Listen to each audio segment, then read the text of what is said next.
আভ্যন্তরীণ দ্বন্দ্ব নাকি অন্য কিছু? আসলে হঠাৎ করেই আমরা দেখলাম যে গতকালকে সাংবাদিক ইলিয়াস হোসেন তিনি যে লাইভ দিয়েছেন, ইভেন লম্বা চূড়া একটা লাইভ ছিল, ওইখানে প্রত্যেকটা কথা যেটা বলছেন টোটাল ওনার লাইভটাকে সামারাইজ করলে এক কথায় তিনি ডক্টর মোহাম্মদ ইউনূসের বিরুদ্ধে প্রচণ্ড রাগান্বিত, গোসান্বিত। ইভেন হঠাৎ করে ওনার যে অবস্থান, যদি ওনার গতকালকে লাইভের কথাগুলো ওনার যতটুকু বুঝতে পারছি, যে নির্বাচনের পক্ষে বিএনপির যে আন্দোলন, সে আন্দোলনকে কোথাও না কোথাও মৌন সমর্থন বা গৌণ সমর্থন যেটি বলেন তিনি সেটি দিয়ে বসছে। ইভেন তিনি বেশ কয়েকটা প্রস্তাব দিয়েছেন যে আপনার যদি রাজনীতি করার খায়েশ থাকে তাহলে এনসিপির সাথে আপনি জয়েন করে নির্বাচনে আসেন। পাবলিক আপনার যেহেতু চায় 5 বছর বলছে, ভোট দিলে আপনি প্রধানমন্ত্রী হবেন, আর তারেক রহমানের ভোট দিলে তারেক রহমান প্রধানমন্ত্রী হবে। এমনকি তিনি মনে করছেন যে অক্টোবর নভেম্বরেই নির্বাচন দেওয়া সম্ভব, খামাখা সময় লস করে লাভ নাই। প্রশ্ন তুলেছেন গেল 10 মাসে তিনি কতটুকু সংস্কার করেছেন, রাষ্ট্রের কতটুকু কি পরিবর্তন করেছেন।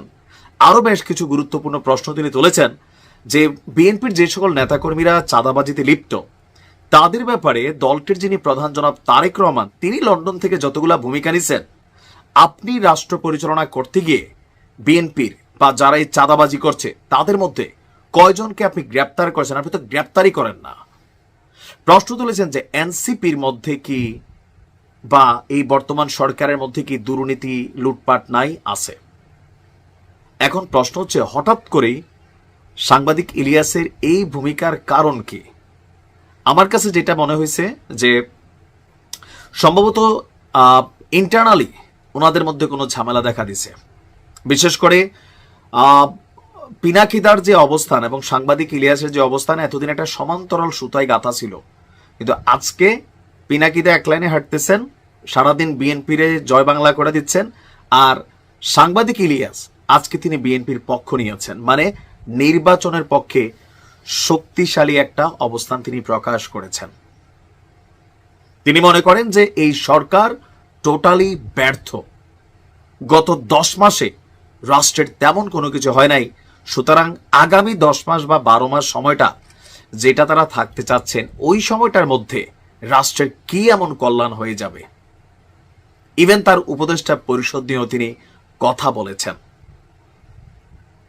এখন সাংবাদিক ইলিয়াসের এই হঠাৎ করে যে একটা টার্নিং পয়েন্ট, এটা বিএনপির জন্য বড় ধরনের একটা পজিটিভ ইস্যু হবে, এটা 100%। তবে তিনি কয়েকজন বিএনপির যারা ঊর্ধ্বতন নেতা আছেন তাদের সম্পর্কে ওনার বক্তব্য একরকম, বাট ডক্টর ইউনূসকে তিনি ধন্যবাদ জানাচ্ছেন, সবই ঠিক আছে, কিন্তু এই সরকার ব্যর্থ হিসাবে তিনি দাবি করছেন। এমনকি তিনি আরো গুরুত্বপূর্ণ বেশ কিছু বক্তব্য তিনি এখানে দিয়েছেন যে মানুষ কি চায় ডক্টর মোহাম্মদ ইউনূস সেই খোঁজই মনে হয় রাখেন না। তার বক্তব্য, কোনো কিছু কি বন্ধ আছে? বিএনপি ক্ষমতায় থাকলে সব দোষ যদি বিএনপি সরকারের ঘাড়ে পড়ে, তবে এখন যা হচ্ছে তার দায় ডক্টর ইউনূসকে নিতে হবে। আপনি বন্ধ করতে পারেন নাই কেন এই দুর্নীতিগুলো? 111 সরকারও আপনার চেয়ে অনেক দুর্বল ছিল। বাংলাদেশের ইতিহাসে এই সরকারের মতন এত শক্তিশালী সরকার কোনোদিন আসে নাই। তো এর পরেও আপনি এর বিরুদ্ধে কি ব্যবস্থা নিয়েছেন? আপনি বন্ধ করতে পারেন নাই, এর দায় আপনি নেবেন না? কিছুই না বুঝলে আপনার থাকার দরকার কি? আপনি হঠাৎ রাগ করে বললেন আমি তো থাকতে পারবো না, আমি থাকবো না। গার্লফ্রেন্ডের সাথে মান অভিমানের বিষয় না তো এটা দেশ চালানোর বিষয়। এতগুলো স্টুডেন্ট মারা গেল, এতগুলো সাধারণ মানুষ মারা গেল, এই ছাত্রদের জীবন নিরাপত্তা ঝুঁকির মধ্যে আপনি ফেলে চলে যাবেন? আপনার কঠোর হওয়া উচিত ছিল।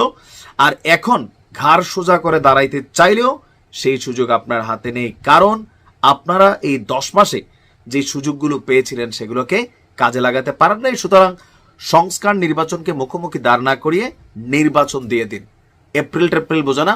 সাংবাদিক ইলিয়াসের বক্তব্য আগামী অক্টোবরে নির্বাচন দেওয়া সম্ভব, যেটা বিএনপিও বলছে যে ডিসেম্বরের আগে নির্বাচন হতে হবে। কি চলছে পর্দার অন্তরালে? হঠাৎ করে কেন এই টার্নিং পয়েন্ট? রহস্যজনক। তো সাংবাদিক ইলিয়াসের মন্তব্যগুলোতে আপনার অবস্থান কি? কমেন্টে জানাতে পারেন। ভালো থাকুন।